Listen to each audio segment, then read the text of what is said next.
Today, however, overall, there are more problems, not less, more species at risk of extinction than ever before. Why? 50 years ago, when the WWF was founded, there were about 3 billion people on Earth.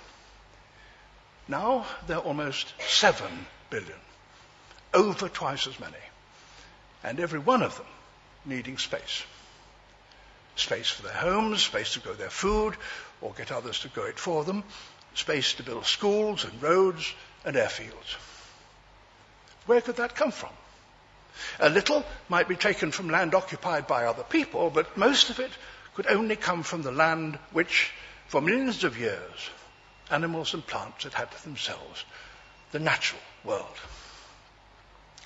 But the impact of these extra millions of people has spread far beyond the space that they physically claimed. The spread of industrialization has changed the chemical consistency of the atmosphere. The oceans that cover most of the surface of the planet have been polluted and increasingly acidified. And the Earth is warming. We now realize that the disasters that continue increasingly to afflict the natural world have one element that connects them all: the unprecedented increase in the number of human beings on the planet. There have been prophets who've warned us of this impending disaster, of course. One of the first was Thomas Malthus. His name, Malthus, leads some to suppose that he was some continental European philosopher, a German perhaps. But he was not. He was an Englishman, born in Guildford in Surrey in the middle of the 18th century. His most important book, an essay of the principle of population, was published over 200 years ago in 1798. In it, he argued that the human population would increase inexorably until it was halted by what he called misery and vice. Today, for some reason, that prophecy seems to be largely ignored, or at any rate disregarded.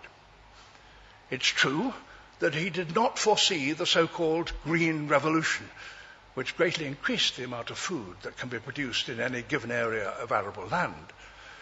And there may be other advances in our food-producing skills that we ourselves still can't foresee. But such advances only delay things. The fundamental truth that Malthus proclaimed remains the truth. There cannot be more people on this earth than can be fed.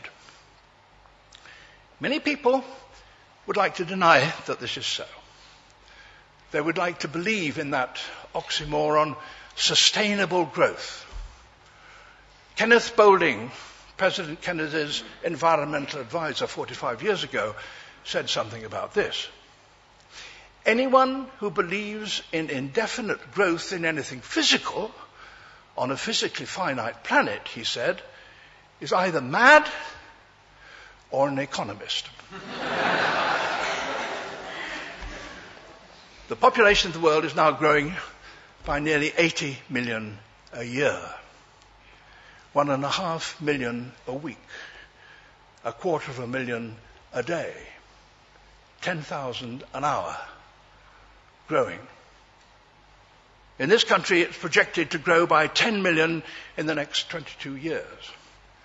That's equivalent to 10 more Birminghams.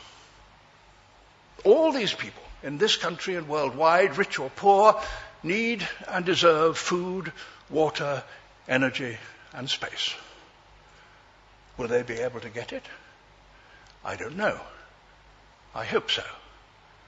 But the government's chief scientists and the last president of the Royal Society have both referred to the approaching perfect storm of population growth, climate change, and peak oil production, leading inexorably to more and more insecurity in the supply of food, water, and energy.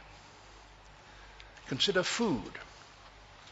Very few of us here, I suspect, have ever experienced real hunger.